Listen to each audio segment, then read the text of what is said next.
Welcome to TechLeaper channel, and in today's video I'm going to show you how to make resume on Microsoft Word. Now the first thing you have to do is open up your Microsoft Word.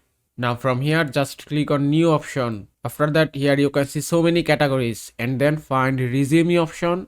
That's it. Then just click here and here it is. Make sure that your internet connection is enabled. Then you can find unlimited resume from here. Now here you can see so many templates and then you have to just select any ready-made templates from here. If I open geometric resume, then just click on create and then click on change settings and it's done. And then you can customize your resume from here. You have to just put the cursor here and then type anything as you want. You can also customize your address and your education qualification and anything as you want. And that is how you can make resume on Microsoft Word. I hope this video was helpful. If it was, please give it a thumbs up and don't forget to subscribe.